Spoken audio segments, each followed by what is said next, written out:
오늘 함께 묵상하실 말씀은 역대상 5장, 6장 말씀인데 우리 본문이 너무 길어서 부분적으로만 읽겠습니다. 우리 5장 23절부터 6장 15절까지 말씀만 읽겠습니다. 우리 5장 23절 말씀부터 6장 15절까지 말씀 우리 천천히 한 목소리로 읽겠습니다. 므낫세 반지파 자손들이 그 땅에 거주하면서 그들이 번성하여 바산에서부터 바알 헤르몬과 스닐과 헤르몬 산까지 다다랐으며 그들의 족장은 에벨과 이시와 엘리엘과 아스레일과 예레미야와 호다위야와 야디엘이며 다 용감하고 유명한 족장이었더라. 그들이 그들의 조상들의 하나님께 범죄하여 하나님이 그들 앞에서 멸하신 그 땅 백성의 신들을 간음하듯 섬긴지라.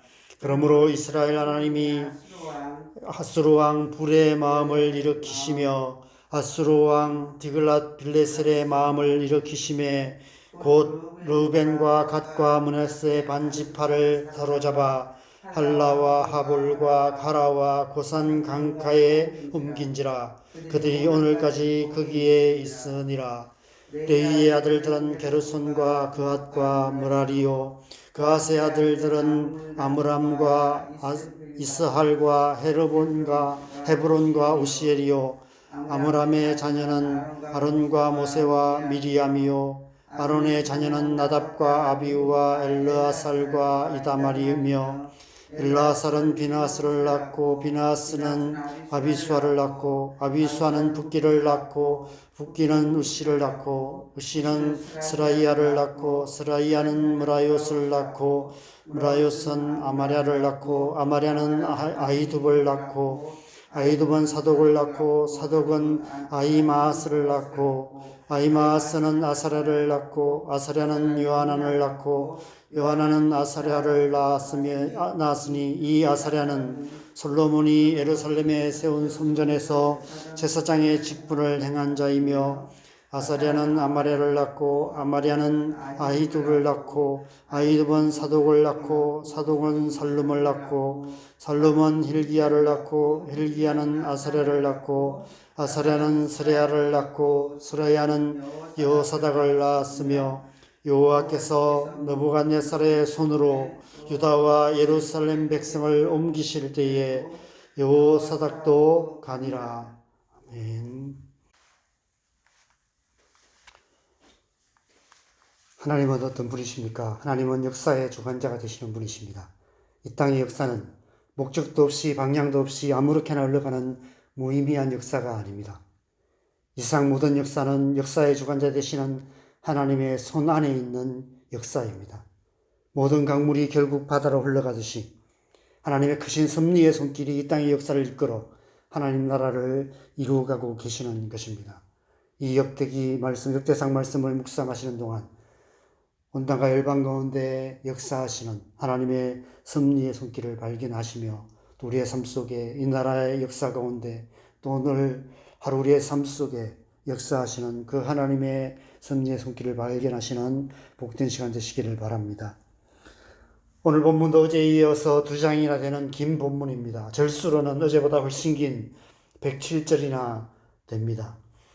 그래서 우리가 부분적으로만 읽었는데요. 앞장인 5장은 그 옛날 가나안 땅을 유업으로 받을 때 요단강 동편의 땅을 유업으로 받았던 르우벤, 갓, 므낫세 반지파의 자손들과 그들이 받았던 땅에 대한 말씀입니다.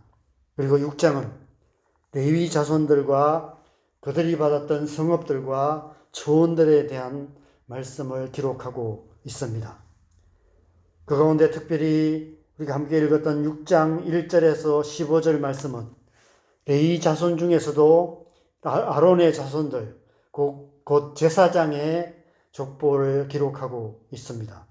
첫 번째 제사장이었던 아론으로부터 시작해서 남유다가 멸망하여 바벨론으로 포로로 끌려갈 때까지 성막에서 섬기며 솔로몬의 성전 건축 후에는 예루살렘 성전에서 섬겼던 제사장들의 이름을 순서대로 기록하고 있습니다. 그런데 6장 15절 말씀에서는 이렇게 말씀하고 있습니다. 여호와께서 느부갓네살의 손으로 유다와 예루살렘 백성을 옮기실 때에 여호사닥도 가니라. 여호사닥은 마지막 제사장이었습니다. 남유다가 바벨론에 의해서 멸망하고 예루살렘 성전이 파괴되고 될 그때에 대제사장으로 섬기고 있었던 것 같습니다. 대제사장이었던 여호사닥도 바벨론으로 포로로 끌려가고 말았기에 그가 마지막 제사장이 되고 말았다는 것입니다. 남유다의 멸망과 함께 제사장의 계보가 끊어지고 만 것입니다. 그런데 오늘 본문에서는 이 일이 여호와께서 느부갓네살의 손으로 행하신 일이라고 말씀하고 있습니다. 남유다가 멸망하고 예루살렘 성전이 파괴되고 유다와 예루살렘 백성들이 포로로 끌려가고 제사장의 계보가 끊어지게 된 이스라엘 역사에서 가장 비극적인 역사가 하나님의 손이 행하신 역사라고 말씀하고 있는 것입니다. 역사의 주관자 되시는 하나님께서 바벨론 왕 느부갓네살의 손으로 그 일을 행하셨다라고 말씀하고 있습니다. 앞장인 5장에서도 동일한 말씀을 하고 계십니다. 5장 마지막 26절에 보면 그러므로 이스라엘 하나님이 아수르 왕 불의 마음을 일으키시며 아수르 왕 디글랏빌레셀의 마음을 일으키시매 곧 르우벤과 갓과 므낫세 반지파를 사로잡아 할라와 하불과 하라와 고산 강가에 옮긴지라 그들이 오늘까지 거기에 있으니라 말씀하고 있습니다. 르우벤 갓 므낫세 반지파는 솔로몬 왕 이후에 이스라엘이 남유다와 북이스라엘로 나눠질 때 북이스라엘 왕국에 속했던 지파들이었습니다. 북이스라엘이 아수르에 멸망할 때 르우벤 갓 므낫세 반지파도 사로잡혀서 하나님께서 유업으로 주셨던 그 땅을 떠나서 할라, 하불, 하라, 고산이라는 낯선 땅으로 끌려갔고 이 말씀이 기록될 때까지 다시 돌아오지 못하고 있었다는 것입니다. 그 역시 역사의 주관자 되시는 하나님의 손이 아수르 왕의 마음을 일으켜 행하신 일이라고 말씀하고 있습니다. 왜 하나님께서 그 일을 행하셨습니까? 5장 25절에 그 이유를 이렇게 말씀하고 있습니다. 같이 읽겠습니다. 그들이 그들의 조상들의 하나님께 범죄하여 하나님이 그들 앞에서 멸하신 그 땅 백성의 신들을 간음하듯 섬긴지라. 아시다시피 이스라엘 백성들이 유업으로 받은 모든 땅은 그 가나안 땅은 그 옛날 하나님께서 믿음의 조상 아브라함에게 유업으로 약속하셨던 땅이었습니다. 그 오랜 시간이 지나 애굽 땅에서 종노릇 하던 이스라엘 백성들을 하나님께서 모세를 통해 이끌어내시고 40년 광야를 지나게 하시고 그 땅에 들어가 그 땅을 유업으로 취하게 하셨습니다. 하나님의 손이 그들을 도우시고 인도하셔서 그들은 그 땅을 유업으로 차지하고 그 땅에 거하게 되었습니다. 그들은 그 땅을 유업으로 받아 그 땅에서 하나님을 섬기며 그 땅에서 하나님의 말씀을 따라 살아가므로 그 땅에 하나님 나라를 이루어가는 사명을 받은 하나님의 백성들이었습니다. 하나님의 손이 그들을 통해서 그 땅 가운데 하나님의 나라 하나님의 뜻을 이루기를 원하셨고 그렇게 이루어가고 계셨던 것입니다. 그래서 그들은 그 땅에서 하나님의 백성으로서 하나님의 백성답게 살아야 마땅했습니다. 하나님의 손이 그들을 이끌어 그 땅을 유업으로 주셨기에 날마다 하나님의 손을 의지하고 하나님과 손잡고 그 땅에 하나님 나라의 역사를 이루어 가야만 했습니다. 그런데 그들이 하나님께 범죄하였다라고 말씀합니다. 그것은 곧 그들이 하나님의 손을 놓아 버렸다는 것입니다. 하나님의 손이 아닌 자기의 손을 의지하는 삶을 살았을 뿐 아니라 하나님께서 그들 앞에서 멸하신 그 땅 백성 곧 가나안 족속들이 섬기던 우상의 손을 잡았고 그 손을 의지하여 살았다는 것입니다. 그래서 하나님의 손이 다른 손, 곧 아수르 왕들의 손으로 그들을 멸하시고 그 땅에서 옮기셔서 다시 그 땅에 돌아오지 못하게 만들었다고 말씀하고 있는 것입니다. 남유다 역시 마찬가지였습니다. 남유다 역시 북이스라엘처럼 하나님의 손이 아닌 자기의 손을 의지하며 우상을 숭배함으로 하나님께서 느부갓네살의 손으로 유다와 예루살렘 백성을 그 땅에서 옮기셨다라고 말씀하고 있는 것입니다. 오늘 본문 6장 54절에서 마지막 81절까지 말씀을 보면 레위 자손들이 각 종족별로 이스라엘 12지파로부터 제비 뽑아 분배받은 성읍들과 초원들에 대해서 말씀하고 있습니다. 레위 지파는 온 땅에 흩어져서 살았던 지파였습니다. 그곳에서 제사장으로서의 직분을 감당했던 그런 자손들이었습니다. 이 말씀에 보면 초원이라는 말이 42번이나 기록되어 있습니다. 그 옛날 하나님께서 유업으로 주셨던 그 아름다웠던 초원들을 아수르 왕의 손에, 바벨론 왕의 손에 빼앗겨버리고 말았다는 것입니다. 그 아름다운 초원이 그들의 발에 짓밟히고 말았다는 것입니다. 왜 이 말씀을 기록하고 있을까요? 학자들은 이 역대기 말씀이 바벨론 포로기 이후에 에스라서, 느헤미야서와 함께 포로에서 귀환한 유다 백성들을 위해 쓰여진 말씀이라고 추정하며 전통적으로 역대기를 쓴 기자가 에스라였다라고 주장합니다. 여러분, 에스라가 누구입니까? 에스라서 7장 1절에서 5절까지 말씀을 보면 에스라의 족보가 기록되어 있는데 오늘 본문 6장 1절에서 15절의 족보와 중간에 몇 세대가 빠진 것 외에는 거의 일치합니다. 에스라는 대제사장 아론의 16대 손이다라고 기록하면서 스라야의 아들로 기록하고 있습니다. 오늘 본문에서는 스라야의 아들을 여호사닥으로 기록하고 있습니다. 그렇다면 에스라는 바벨론으로 포로로 잡혀간 스라야의 아들들 중 한 사람으로 여호사닥의 동생이었을 것입니다. 여러분, 이 사실이 무엇을 의미할까요? 오늘 본문의 제사장의 족보가 예루살렘 성전의 파괴와 함께 끝난 것이 아니라는 것입니다. 여호사닥이 마지막 제사장이 아니라 바벨론 포로에서 돌아온 그의 동생으로 기록되어 있는 에스라에 의해서 계속해서 이어지고 있었다는 것입니다. 그래서 에스라서 1장은 처음부터 파괴된 예루살렘 성전을 재건하는 이야기로 시작되고 있습니다. 바벨론이 바사에 의해서 패망한 후에 하나님께서 바사왕 고레스의 마음을 감동시키셔서 에스라 1장 2절 3절에 보면 이렇게 선포합니다. 바사왕 고레스는 말하노니 하늘의 하나님 여호와께서 세상 모든 나라를 내게 주셨고 나에게 명령하사 유다 예루살렘의 성전을 건축하라 하셨나니 이스라엘의 하나님은 참 신이시라. 너희 중에 그의 백성된 자는 다 유다 예루살렘으로 올라가서 이스라엘의 하나님 여호와의 성전을 건축하라. 그는 예루살렘에 계신 하나님이시니라. 역사를 주관하시는 하나님의 손이 바사왕 고레스의 마음을 움직이셔서 바벨론의 포로에서 돌아오게 하실 뿐 아니라 다시 예루살렘 성전을 재건하게 하신 것입니다.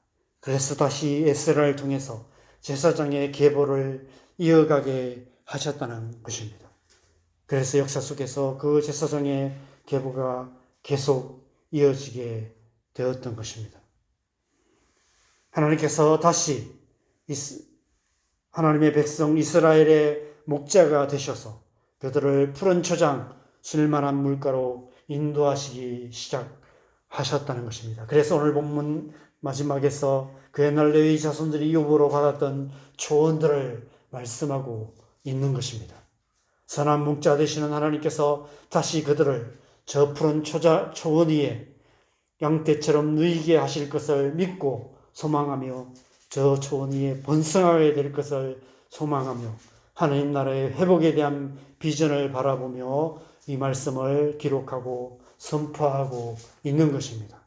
그래서 이스라엘 백성들은 이 말씀을 읽을 때마다 하나님 나라의 회복의 비전을 이 말씀 속에서 보며 그 하나님 나라가 회복될 것을 얻고 기도했던 것 같습니다. 그것은 곧 온 땅과 열방 가운데 하나님 나라의 회복을 말씀하시는 것입니다. 역사의 주관자 되시는 하나님의 손이 그 일을 이루어가고 계신다는 것입니다. 그래서 예수 그리스도께서 대제사장으로 이 땅에 오셨고 그를 믿는 우리를 왕같은 제사장으로 부르신 것입니다. 지금 이 땅에, 지금 저와 여러분의 삶 속에 역사의 주관자 되시는 하나님의 손이 역사하고 계시는 것입니다. 나는 선한 목자라. 나는 내 양을 알고 양도 나를 아는 것이 하나님께서 나를 아시고 내가 아버지를 아는 것 같으니 나는 양을 위하여 목숨을 버리노라 말씀하신 예수님께서 우리의 선한 목자가 되셔서 우리를 푸른 초장 쉴만한 물가로 인도하고 계십니다. 그래서 우리는 날마다 예수님과 동행하며 날마다 역사의 주관자 되시는 하나님의 손을 굳게 잡고 하나님과 동행하는 삶을 살아야 하는 것입니다. 이 땅을 살아가는 하루하루의 삶이 제사장적인 삶이 되어야 하는 것입니다. 오늘 하루 저와 여러분의 삶이 그런 삶 되시기를 바랍니다. 그래서 우리의 삶을 통해서 이 땅 가운데 하나님 나라의 비전을 이루어가는 하나님의 백성이 되어야 될 줄 믿습니다. 저 푸른 초원 위에 그림 같은 집을 짓고 사랑하는 주님과 함께 날마다 거하는 그런 삶을 살아가는, 그래서 영원한 하나님 나라를 이루어가는 저와 여러분 되시기를 주님의 이름으로 간절히 축원합니다. 우리 함께 기도하겠습니다. 하나님께서 우리의 삶 속에 역사하고 계십니다. 우리를 이 땅 가운데 제사장으로 부르셔서 제사장적인 삶을 통해서 이 땅 가운데 하나님 나라를 이루어가기를 원하십니다. 우리는 하나님의 손을 잡고 하나님의 나라, 하나님의 비전을 이루어가는 하나님의 백성입니다. 그래서 우리는 이 땅 가운데서 하루하루의 삶을 제사장적인 삶을 살아야 하는 것입니다. 왕같은 제사장으로 하나님의 나라, 하나님의 뜻을 이루어가는 삶을 살아야 마땅한 것입니다. 그런 삶을 통해서 우리의 가정 가운데 우리가 살아가는 이 땅 가운데 하나님 나라를 이루어가는 우리의 삶이 될 수 있도록 우리의 삶을 주님 앞에 올려드리면서 하나님의 은혜를 우리 안에 충만하게 부어주시도록 성령으로 우리를 충만케 하셔서 오늘 우리의 삶 속에서 하나님의 나라 하나님의 뜻을 이루어가는 하나님의 백성 되게 하여 주시옵소서. 우리 함께 기도하겠습니다. 하나님, 이 새벽에도 우리가 우리의 삶을 주님 앞에 올려드립니다. 우리를 이 시대에 왕같은 제사장으로 부르셔서 이 땅 가운데 우리의 가정 가운데 하나님의 나라를 구하게 하시고 하나님의 뜻을 이루는 삶을 살아가게 하셨사오니 오늘 하루 우리의 삶 속에서 주님의 손잡고 제사장적인 삶을 통해서 하나님 나라 하나님의 뜻을 이루어가는 우리의 삶 되게 하여 주시옵소서. 우리를 성령으로 기름 부어 주시고 성령으로 충만하게 하셔서 오늘 하루 우리의 모든 삶이 주님의 따라 주님의 뜻을 이루어가는 그런 삶 되게 하여 주시옵소서. 우리의 삶을 통해서 우리의 가정 가운데 또 우리의 기도를 통해서 우리가 살아가는 이 땅 가운데 하나님의 나라 하나님의 뜻을 이루어가는 하나님의 백성 될 수 있도록 은혜 다하시고 함께하여 주시옵소서. 그래서 우리의 삶을 통해서 주님 오늘 하루 우리의 가정 가운데 우리가 기도하는 모든 영역들 가운데 하나님의 뜻이 이루어지는 복된 하루 되게 하여 주시옵소서. 하나님께서 역사 속에서 역사의 주관자 되신 하나님께서 이 땅의 역사 속에 그 일을 행하여 오셨고 지금도 그 일을 이루어가고 계시는 줄 믿습니다. 이제 우리를 통해서 그 하나님의 나라 하나님의 뜻을 이루어가고 계시는 줄 믿습니다. 그 하나님의 손에 우리의 삶을 온전히 맡겨드리고 오늘 하루 우리의 삶이 하나님의 나라 하나님의 뜻을 이루어가는 복된 삶 될 수 있도록 성령으로 충만하게 하시고 성령으로 기름 부어 주시옵소서. 이 새벽에도 우리가 세 가지 기도 좀 올놓고 기도하겠습니다. 우리의 가정을 위해서 기도하십시다. 우리의 가정 가운데 하나님 나라가 이루어지게 하여 주시옵소서.